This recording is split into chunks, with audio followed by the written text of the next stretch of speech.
इस संगोष्ठी में मंच पर विराजमान अपने छत्तीसगढ़ प्रांत के यशस्वी मुख्यमंत्री आदरणीय विष्णुदेव साय जी, पूर्व मुख्यमंत्री छत्तीसगढ़ के और वर्तमान में विधानसभा के अध्यक्ष आदरणीय डॉक्टर रमन सिंह जी, राष्ट्रीय स्वयंसेवक संघ के मध्य क्षेत्र के क्षेत्र संघचालक माननीय डॉक्टर पूर्णेंदु सक्सेना जी और सुदर्शन प्रेरणा मंच के कामों को प्रारंभ करके आगे गति देने का काम जिन्होंने किया ऐसे डॉक्टर राजेंद्र दुबे जी, उपस्थित गणमान्य नागरिक बंधुओं, मातृशक्ति माताओं एवं बहनों,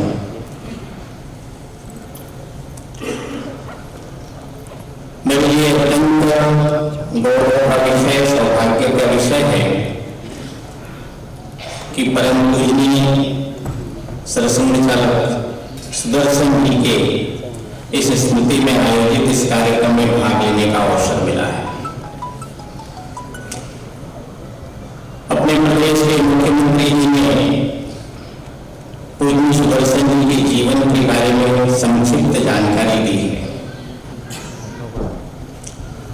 कोई भी मनुष्य अपने जन्म स्थान को और देह त्याग के स्थान को एक ही स्थान पर करना है, ऐसा कोई होता है तो महापुरुष ही होता है। पूज्य सुदर्शन जी ऐसे महापुरुष थे। उनका जन्म भी रायपुर, पुनर्जन्म भी रायपुर। जब बेंगलोर जा रहे थे तो रायपुर में ही उनको एक हृदयघात हुआ था, अर्थात पुनर्जन्म हुआ था, और देह पूरा होने का भी स्थान रायपुर ही था। तीनों का एक साथ होना ये किसी महापुरुष के लक्षण है, ऐसे सुदर्शन जी थे।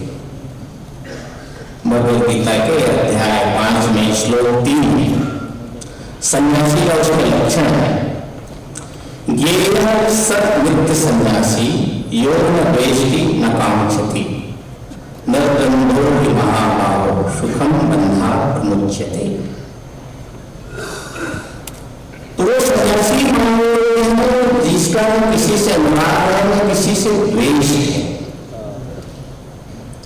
सबके लिए सर्वदा उपलब्ध ऐसे पूज्य सुदर्शन जी थे। और उनके जीवन में हम सब देखते भी हैं, शरीर शांत हुआ तो किस प्रकार की स्थिति में थे, तो प्राणायाम कर रहे थे। ऐसा जो होता है तो उसको शक्ति मिलती है, ऐसा भगवान कृष्ण स्वयं कहते हैं। अध्याय 8 के श्लोक 10 में कहते हैं, प्रयाण कालो मनसा चलो भक्त्या युक्तो योग बलेन चैव ध्रुवोर मध्ये प्राणमावेशि सम्यक् सतम परम पुरुष मुपैति दिव्यम। इस प्रकार शरीर छोड़ते समय जो प्राण को अपने गुरु मंदिर में स्थापित करके जो शरीर छोड़ता है वो मुक्त ही होता है। तो पूज्य सुदर्शन जी मुक्त आत्मा भी थे। उनके जीवन में बहुत सारे प्रसंग हैं, उनको बताने की आवश्यकता भी नहीं, किंतु पूरा जीवन एक बार इसको स्वीकार कर लो उसके लिए पूरा जीवन समर्पित कर दिया। ऐसे राष्ट्र समर्पित उनका जीवन, किसी भी विषय की गहराई में जाकर अध्ययन करना, गहराई में उसका समर्पण ढूंढने उनका स्वभाव था। शादी विभाग में तो शादी के निर्णय आया, भौतिक विभाग में थी तो भौतिक के निर्णय आया। जो क्षेत्र मिला उसको पूरे प्राणपन से उन्होंने अपने जीवन में उतारा, कार्यकर्ताओं को मार्गदर्शन किया। आज जो विषय दिया है उसके संबंध में आपके सम्मुख कुछ बातें रखने का मेरा प्रयास होगा। ये कोई विषय नया नहीं है। भारतवर्ष के परिवार को बताना मुझे नहीं लगता कि बताना चाहिए, किंतु फिर भी आज आवश्यकता है, विषय को ही चुना है। अपने देश के सुप्रसिद्ध क्रांतिकारी, बाद में आध्यात्मिक धारा में चले गए ऐसे ऋषि अरविंद, वो कहते थे किसी भी देश को आगे बढ़ना है तो 3 बातें कहते थे: अतीत का गौरव, वर्तमान की पीड़ा और भविष्य के सपने।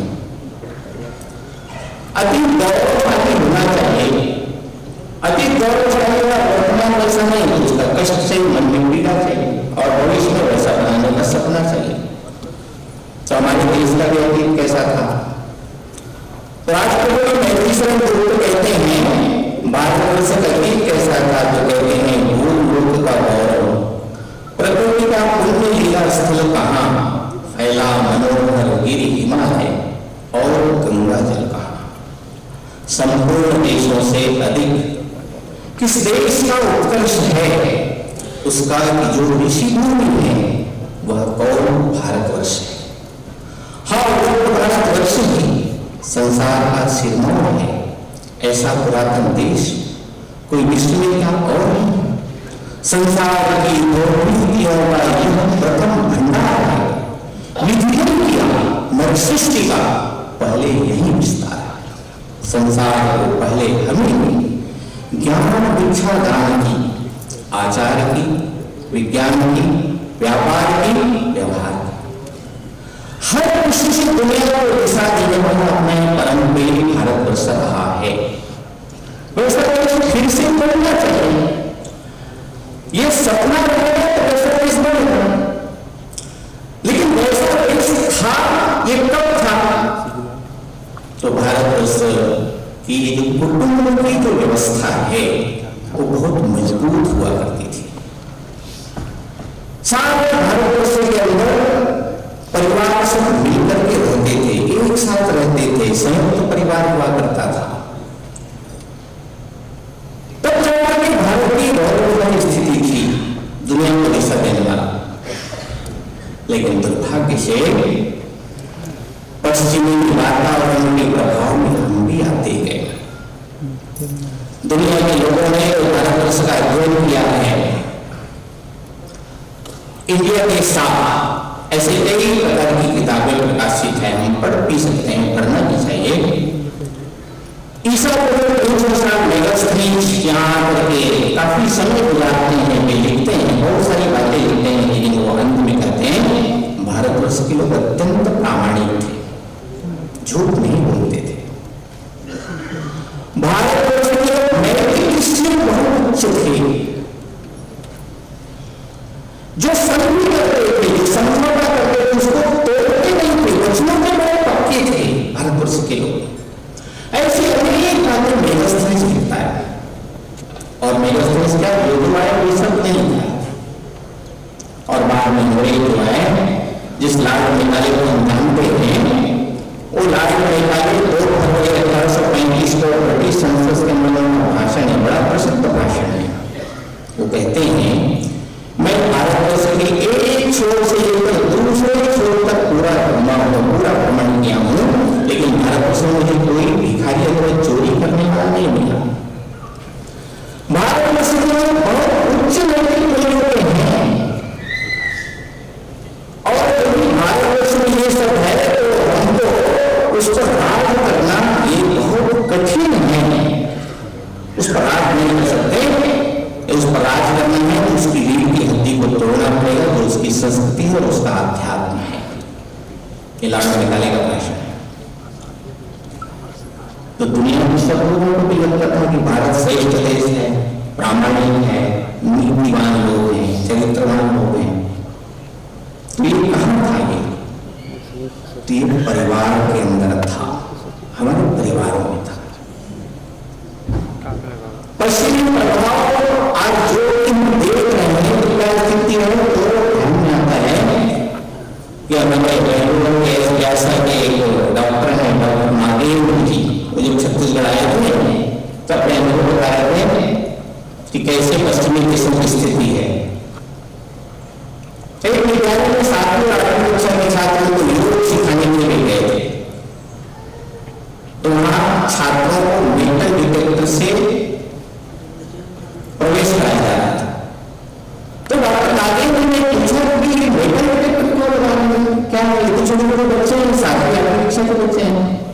तो अध्यापक ने कहा कि मेटल डिटेक्टर नहीं लगाएंगे यदि कोई शिक्षक किसी विद्यार्थी को डांट दें तो पिस्तौल निकाल लेते हैं, बंदूक निकाल लेते हैं और गोली से शूट कर देते हैं। ये वहां की स्थिति है। एक रिपोर्ट प्रकाशित हुआ उसमें बताया गया था कि 15 वर्ष से ऊपर के जो बच्चे हैं, 43 बच्चे ऐसे हैं जो फादरलेस केवल माँ के साथ रहते हैं। ऐसी फादरलेस सोसाइटी क्या हम भी बनाना चाहते हैं क्या? माँ है तो पिता, पिता है तो माँ नहीं। और इसका परिणाम क्या हो रहा है पाश्चिमात्य देशों में? तो अलग अलग राज्यों में तो 3.5 करोड़ नए मकानों की आवश्यकता पड़ रही है और ये करने के लिए अमेरिका को 7.5 खरब अमेरिकी मुद्रा उसको अतिरिक्त व्यय करना पड़ेगा। भारत को ऐसा करने लगे तो 60 करोड़ सड़कों पर होंगे और ये करना है तो 20 करोड़ नए मकान बनाने पड़ेंगे। यदि 25 लाख रुपए एक मकान का लगता है तो 50 लाख करोड़ रुपए हमारी इस परिवार व्यवस्था के कारण बचता है। संयुक्त परिवार होने के कारण एक दूसरे के सुख दुख, एक दूसरे की चिंता सब सारे लोग कर पाते हैं। दादा दादी, चाचा चाची, ताऊ ताई सब लोग एक साथ मिलते और केवल परिवार अपना यही नहीं होता तो प्रकृति भी माँ है, गौ भी माँ है, धरती भी माँ है, सब हमारे परिवार के हिस्से हैं। इसलिए G20 में भारतवर्ष के सम्मेलन का बोध वाक्य था वसुधैव कुटुम्बकम, इस हमारी पृथ्वी ही पूर्ण परिवार है। एक बच्चे का परिवार के अंदर रहते रहते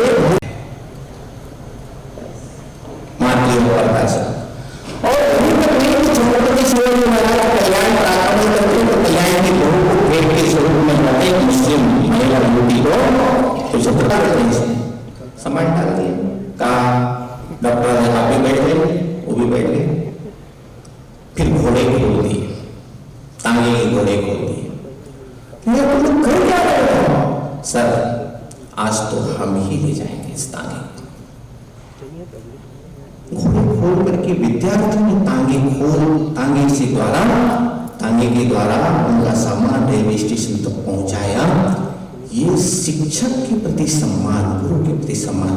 कहने हमेशा आज का शिक्षक ये है और आज का शिष्य ऐसा है।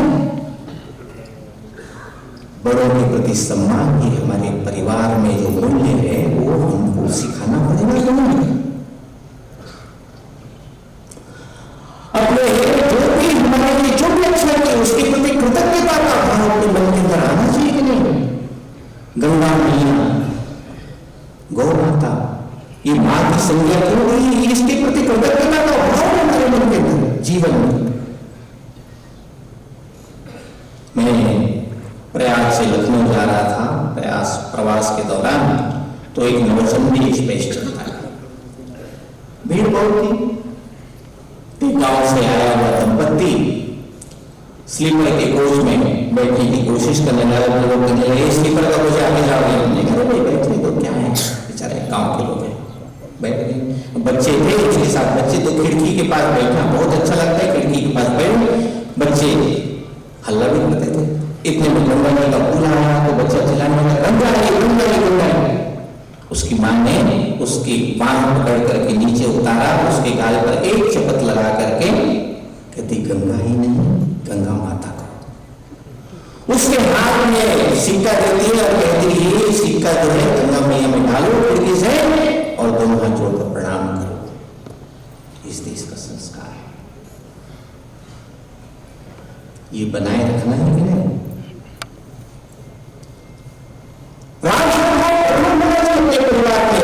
संकट में एक ही घर अकेला बन जाना चाहिए।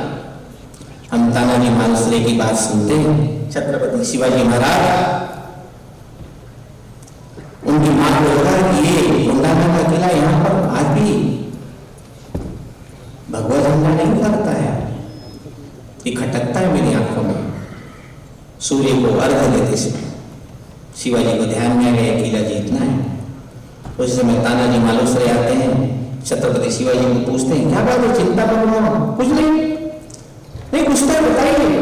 तो कहते हैं किला जीतना है। बेटे की शादी थी तानाजी मालुसरे की, रायबाग की। कहते हैं रायबा की लगन बाद में, पहले कोंडाना की लगन। राजकिशोर के बेटे की शादी है वो भी बाद में होगी, पहले कोंडाना की शादी होगी। और तानाजी मालुसरे कोंडाना को किले की जीतने के लिए चल पड़ते हैं और पूरा गांव भी ऐसा नहीं कहता कि बेटी की शादी आई तो तुम कोंडाना के किले जीतने चले, नहीं, गांव क्यों नहीं कहा, पहले देश का काम होना चाहिए भारतवर्ष में। इसलिए तानाजी मालुसरे का नाम। देश जब स्वतंत्र हुआ उस समय पाकिस्तानी कबायलियों ने हमला कर दिया, बाद में सैनिक सीमा पर थे, गोलाबारी खत्म हो गया, सेना के कमांडर ने सूचना दी, गोलाबारी खत्म हो गया, एक सेना का जहाज आया, हेलीकॉप्टर उसने गिरा दिया, लेकिन दुर्भाग्य से पाकिस्तानी सीमा में गिर गया। सेना का कमांडर चिंतित हो गया, क्या करना, सीधे सीधे समुद्र रह गया। वहां के एक कार्यकर्ता थे चंद्रप्रकाश जी, नगर कार्यवाह कोटली, उनको कहा कि पेटियां लाना, सुरक्षित कार्यकर्ता चाहिए, कितने चाहिए, 8 लोग चाहिए, ठीक है, एक महीने 7 को व्यवस्था करके आता। सेना अधिकारी ऊपर नीचे देख रहा था, ऐसे बोला जैसे जेल में से कार्यकर्ता। वो सेना अधिकारी वापस आया, चंद्रप्रकाश जी 8 लोगों को लेकर के जा रहे थे, एक स्वयं से वेद प्रकाश मिला, उसने कहा भाई साहब मैं भी आपके साथ जाऊंगा। उन्होंने कहा नहीं, 8 जाऊंगे, बुरे हो गए, अब तुम घर जहां संभालो, नगर संभालो। ठीक है, आप कहते मैं रुकता हूं, लेकिन आज रात्रि का भोजन मैं आप सबके साथ करूंगा। वेद प्रकाश हो गया, ये 8 लोग गए, सेना के अधिकारियों ने नक्शा बना कर दिया, 80 बकरा अत्यावश्यक सामग्री दी, घुटने की बल चले, पेट की बल चले, कहीं रक्त बह रहा है, कोई चिंता नहीं, छोटी सी बल्ली उसको पार किया और जो नक्शा था उसके आधार पर उस सैन्य सामग्री के पास पहुंचकर उसको पेटी बांध करके पीठ पर आने लगे। पाकिस्तानी कबायली ऊपर तो उसने देखा, तुरंत फायरिंग शुरू हुआ, मुश्किल से नदी पार किया हुआ एक कार्यकर्ता शहीद हो गया चंद्रप्रकाश। सबसे पहले सामग्री पहुंचाना जरूरी था, बेटी गोलाबारी हुई, वो पहुंचाया, चंद्रप्रकाश को लेने के लिए उठाया, फिर से गोली है, दूसरा से उसको उठाकर चले, तीसरी गोली है, तीसरा से उसको उठाकर चले, चौथी गोली है, चौथा से 8 कार्यकर्ता, एक एक के पीठ पर एक ही कार्यकर्ता। जब नगर के अंदर पहुंचे तो सबने अपने दुकान दरवाजे बंद कर लिए, सब उनके दर्शनों को मनाए। वेद प्रकाश को पता चला, कार्यालय में प्रतीक्षा कर रहा था, उसने तुरंत रिवाल्वर उठाया, दाएं दाएं गोली चलाया, कार्यकर्ता दौड़े तो उसके मुंह से भी आखिरी शब्द थे, मुझे भी कौन रोक सकता है, मातृभूमि के लिए मैं भी अपने जीवन समर्पित करना चाहता हूं। ये घटना नहीं है, ऐसी घटना है, राजकिशोर है। जब तक के हमारे देश के अंदर जाति सर्वोपरि होगा, भाषा सर्वोपरि होगा, प्रांत सर्वोपरि होगा, अपने पंथ मजहब सर्वोपरि होंगे, तब तक इस देश में जो हम चाहते हैं, देश की सर्वांगीण उन्नति, देश फिर से विश्व गुरु बने, कैसे होगा? इसलिए राष्ट्र सर्वोपरि का भाव अपने परिवार के हर एक सदस्य के अंदर ये संस्कार लाना पड़ेगा। ऐसे जो मूल्य हैं ये पहले मंदिरों में, गुरुकुलों में मिलते थे, समाज में भी मिलते थे, लेकिन सबसे पहली सीढ़ी परिवार है और उस परिवार में भी माँ की भूमिका सर्वोपरि है। माँ ही परिवार को जोड़ती है। हमारे देश की परंपरा में माता का स्थान जब परिचय कराया जाता है तो ये परिचय नहीं कराया जाता कि इसकी पत्नी है। परिचय कराते समय कहते हैं ये अमुक की माँ है। माता कौशल्या का परिचय दशरथ जी की पत्नी के तौर पर नहीं, ये भगवान राम की माँ है। माता यशोदा का परिचय नंद बाबा की अर्धांगिनी के तौर पर नहीं, ये कृष्ण कन्हैया की माँ है। माता कुंती का परिचय ये पांडु की पत्नी नहीं, ये पांडवों की माँ है। जीजा माता का परिचय साथ ही भोजपुरी की अर्धांगिनी के तौर पर नहीं, ये छत्रपति शिवाजी की माँ है। भुवनेश्वरी देवी का परिचय विश्वनाथ दत्त की पत्नी के रूप में नहीं, ये नरेंद्र की स्वामी विवेकानंद की माँ है। सुभद्रा का परिचय अर्जुन की अर्धांगिनी के तौर पर नहीं, ये अभिमन्यु की माँ है। इस देश में माताओं का परिचय कैसा होता है? नरेंद्र विद्यालय में पढ़ता था, बाल्यकाल में उस उसके अध्यापक एक दिन पूछते हैं क्या क्या बनोगे आगे चल करके। कोई कहता है डॉक्टर बनूंगा, कोई कहते हैं इंजीनियर बनूंगा, कोई कहते हैं वकील बनूंगा। नरेंद्र की बारी है तो कहता है मैं तांगा चलाने वाला बनूंगा। अच्छा, सब लोग हंसने लगते हैं, तांगा चलाएगा।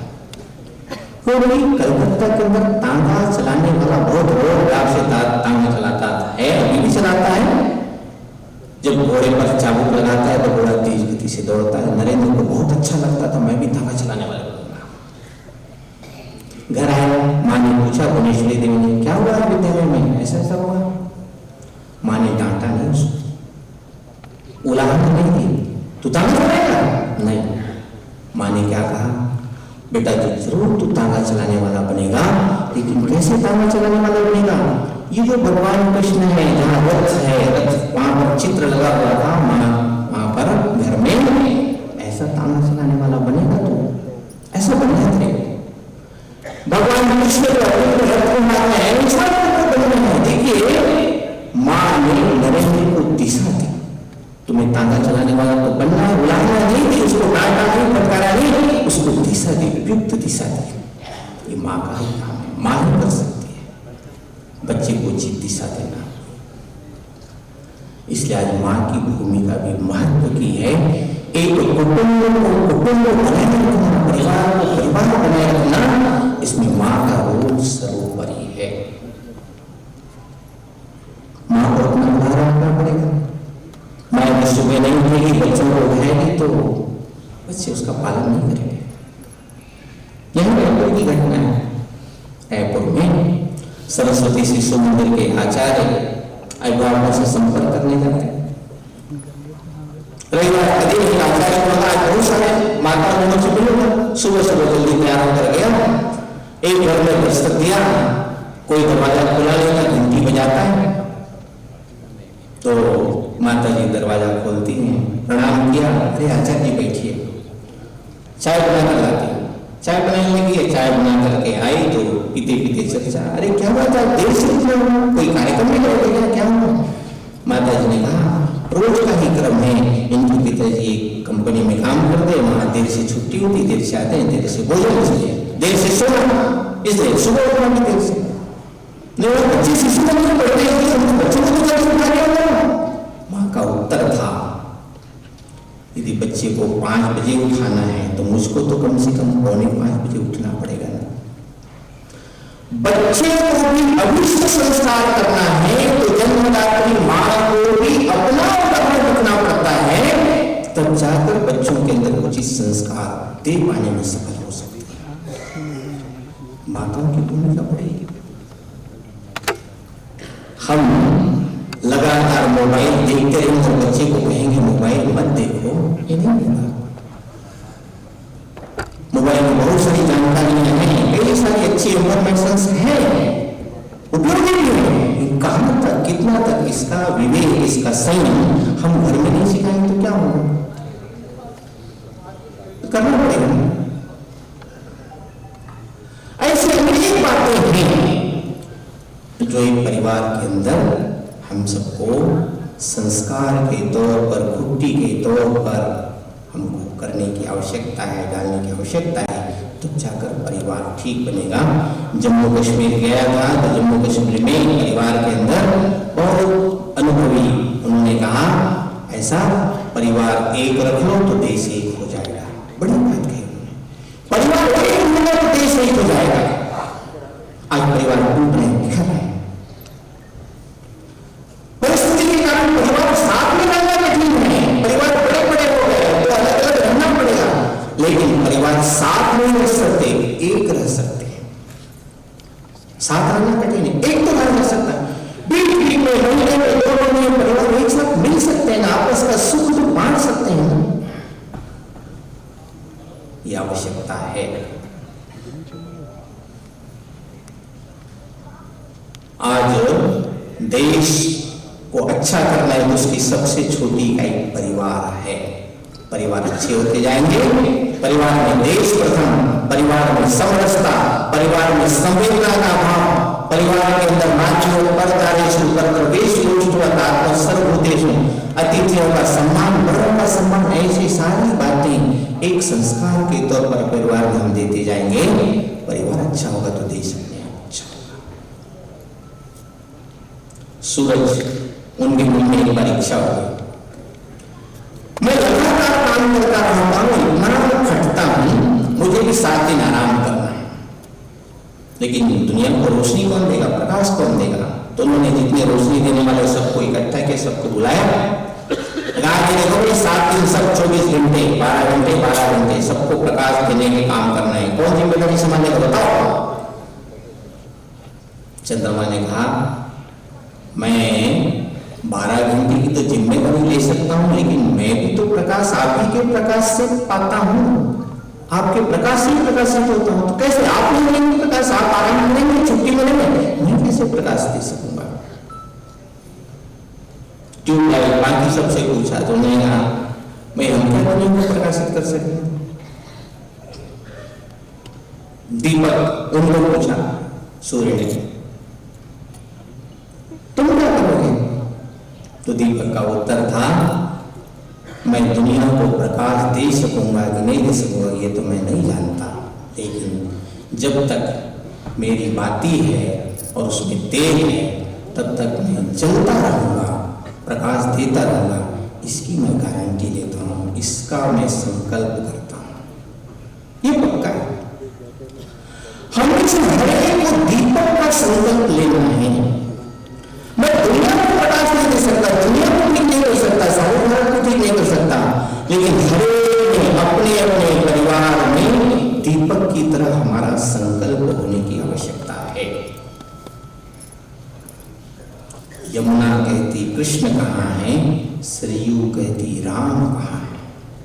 व्यक्ति गंदगी पूछ रही है, चंद्रगुप्त बलधाम कहाँ है।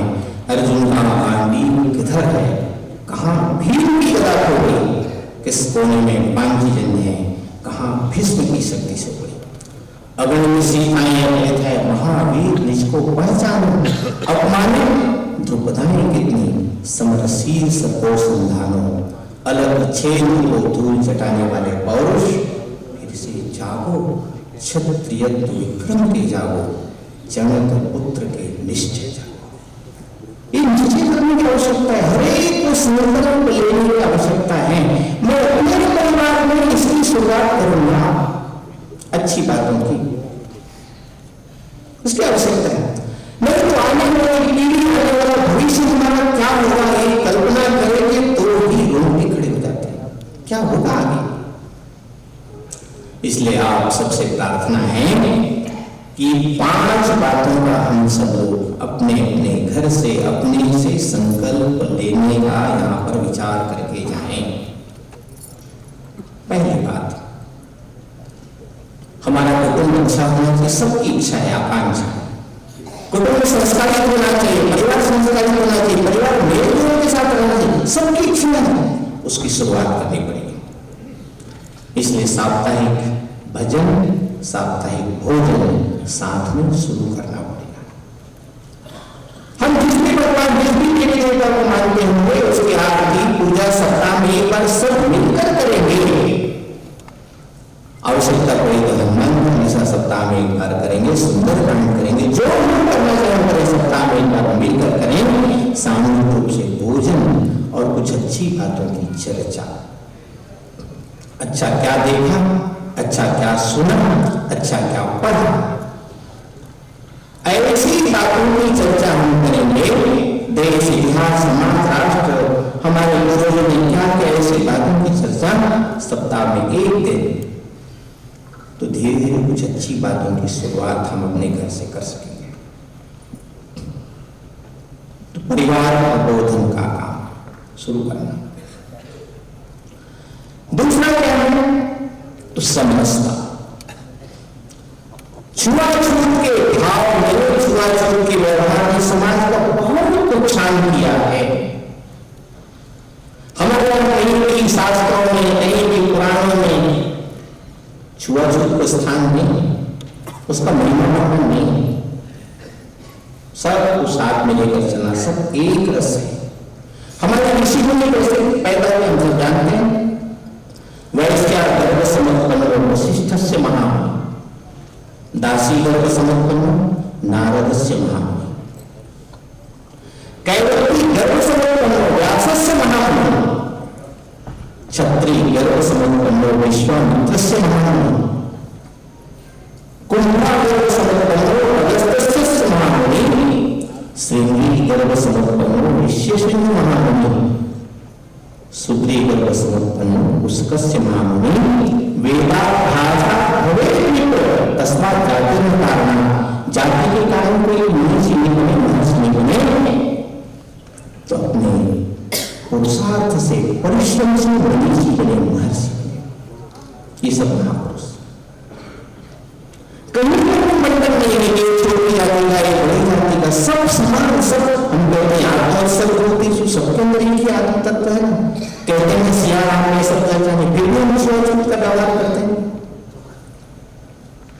भगवद गीता के अध्याय 9 में श्लोक 30-31 कहते हैं अभी चेत सुदूराचारो भजते मामन्यता साधुमेव समन्तव्य सम्यक योषित।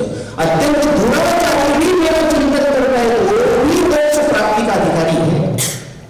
कहते हैं भगवान श्री कृष्ण क्षिप्रम भवति धर्मात्मा सस्व शांति निरक्षति कौरव के प्रति जाने नमे भक्ता प्रणश्यति।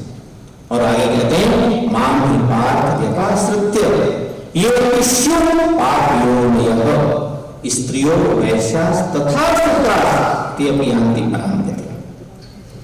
शूद्र है, वैश्य है, कोई भी हो जो मेरा चिंतन करेगा, जो मेरा स्मरण करेगा उसको मैं प्राप्त होऊंगा। कहीं पर भी छुआछूत नहीं। फिर भी हमारे व्यवहार में आके अब उसको कोसने से कोई फायदा नहीं।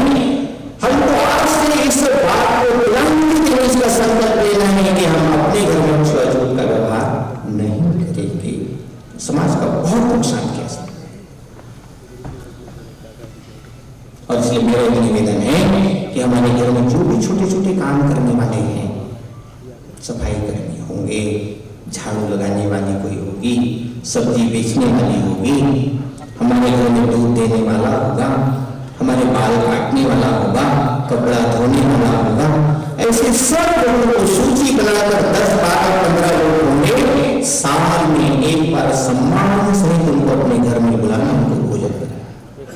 साल में एक बार ऐसे हजारों लोग प्रारंभ करेंगे। साल में एक बार ऐसे लोगों को बुलाएंगे, सूची बनाकर सम्मान सहित उसको भोजन कराना, जरूरत हो तो भेंट दे सकते हैं। तो ये सब हमारे ब्रांड एम्बेसडर बन जाएंगे समरसता, और कुछ करने की जरूरत नहीं पड़ेगा।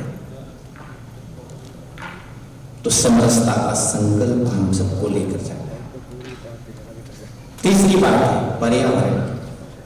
हमारे देश में 9 दिन तक कोई भूखा रह सकता है, बिना अन्न के 9 दिन रह सकता है। नवरात्रि होता है, साल में 2 बार नवरात्रि है, चैत्र और कुआं।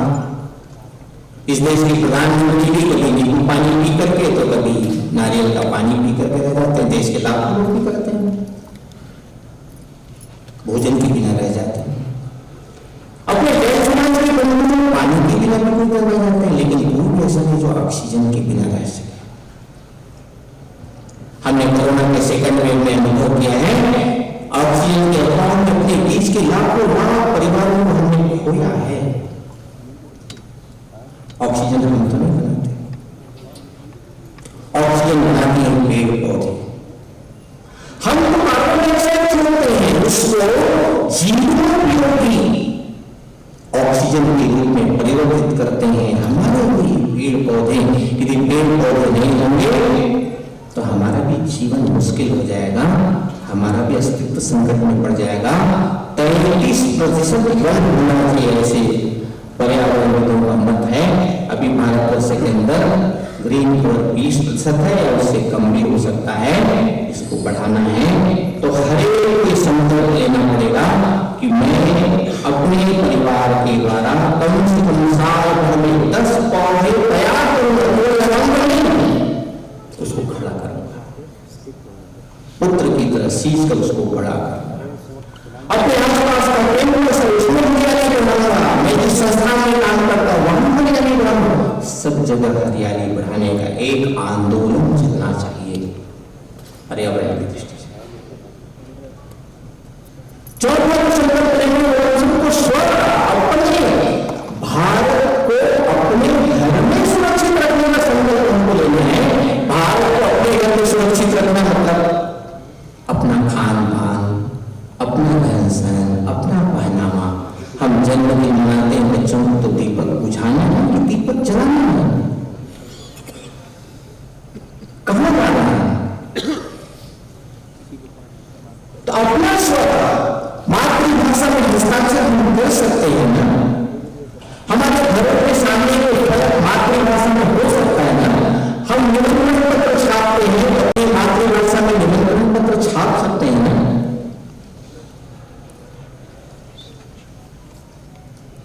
तो आवश्यकता है। इसका मतलब ये नहीं कि हम अंग्रेजी न सीखें। मेरा कहना है कि केवल अंग्रेजी नहीं, दुनिया की जितनी भी भाषाएं सीख सकते हो उतनी भाषाएं सीखें, अच्छी तरह सीखें, अच्छी तरह बोलें, किंतु अपनी मातृभाषा को भी ठीक प्रकार से उसका सम्मान करना जरूरी है। मातृभाषा का क्योंकि हमारा स्वर का हिस्सा है, हमारी संस्कृति का हिस्सा है। और एक पांचवी बात है, वो है नागरिक कर्तव्य। हम अमेरिका जाते हैं तो वहां की साफ सफाई की बड़ी प्रशंसा करते हैं। हमारे देश में जब वहां करते तो हमको उनसे अच्छी बातें सीखना भी तो है। तो नागरिक कर्तव्य बहुत सी बातें, राष्ट्रीय प्रतीकों का सम्मान है, नियमों का पालन है, लाल बत्ती है तो रुकना है, हरी बत्ती है तभी जाना है, कोई पुलिस का डंडा है इसलिए हमको रुकना, ऐसा नहीं, नियमों का पालन करना है। ऐसे एक नागरिक कर्तव्य है, नागरिक बोध है, उसको भी हमको पालन करना। ऐसी 5 बातें कुटुंब प्रबोधन, अपने घर से प्रारंभ करना, सामूहिक भजन, सामूहिक भोजन, जाति पाति का विचार नहीं, समरसता का व्यवहार अपने घर से प्रारंभ करना, उसको ध्यान देना, छुआछूत हो, पर्यावरण की दृष्टि से पौधे लगाना, वृक्ष बढ़ाना, हरियाली बढ़ाना ताकि ऑक्सीजन की मात्रा बढ़ सके, स्व की जागृति, स्व का बोध खड़ा हो, गुलामी के प्रतीकों से ऊपर आना, और 5वां नागरिक हो। इन 5 बातों का संकल्प लेकर हम यहाँ से छावें। हम सब बड़े सौभाग्यशाली हैं, हम इस देश में जन्म लिए हैं। भारत जैसा दुनिया में कोई देश नहीं है। दुनिया के अनेक चिंतकों का मत है, मात्र प्रेम करता है, भारत भाषा की जन्मभूमि है, पुरखों की माता, पुराणों की दादी, परंपराओं की परदादी, दुनिया में जो भी सृजनशील तत्व सब भारत में है, इतिहास की माता भी है। भारत सबल होगा, दुनिया का हित होगा, दुनिया का मंगल होगा। ये भारत सबल कब होगा? जब परिवार की व्यवस्था पक्की होगी, संस्कार युक्त होगी, मूल्य आधारित परिवार व्यवस्था होगी। यही भारत की शक्ति है। रसखान की पंक्तियों को लेकर के मैं अपनी बात पूरी करता हूँ। वो कहते हैं, हे भगवान, आपको लगता है कि इसका मनुष्य का जीवन बड़ा ही श्रेष्ठ है, फिर से मनुष्य का जीवन देना चाहिए, तो कहाँ का मनुष्य बनाना? तो कहते हैं, मानस हो तो वह रस खान, बसों ब्रज गोकुल गांव की ग्वार। उस ब्रज भूमि पर भगवान से जन्म लेकर भूतों की वंचना करते थे, मैं उस धूलि को स्पर्श करके अपने आप को कृतकृत्य कर सकूं। फिर भी कहते हैं, आपको लगता है इसका मनुष्य का जीवन श्रेयस्कर नहीं, श्रेष्ठ नहीं, निकृष्ट कर्मों में लगा इनका जीवन, पाप कर्मों में लगा इनका जीवन, इसको तो पशु ही बनाना ठीक है। तो कहाँ का पशु बनाना? तो कहते हैं, जो पशु हो तो कहाँ पशु चरणों में तो नंद की धेनु मुझारा, उस नंद बाबा की गायों के बीच में मेरा निवास बनाना। कभी भगवान श्री कृष्ण राय को लेकर चराने के जंगल में जाएंगे तो मैं भी उनकी निकटता अनुभव कर सकूं।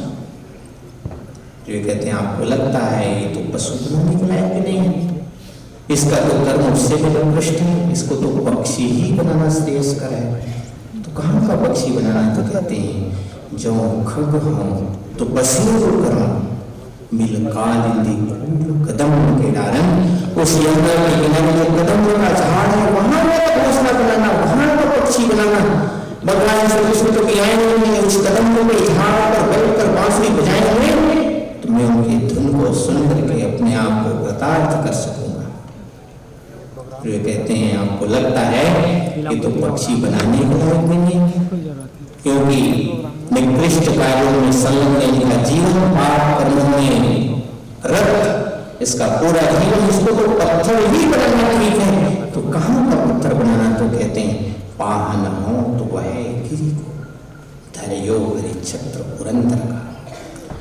भगवान श्री कृष्ण ने जिस गोवर्धन पर्वत को धारण करने के खातिर उस गोवर्धन पर्वत का पत्थर बनाना, यदि पत्थर भी बनाना हो, इस देश का पत्थर हो, यह भी सौभाग्य की बात है।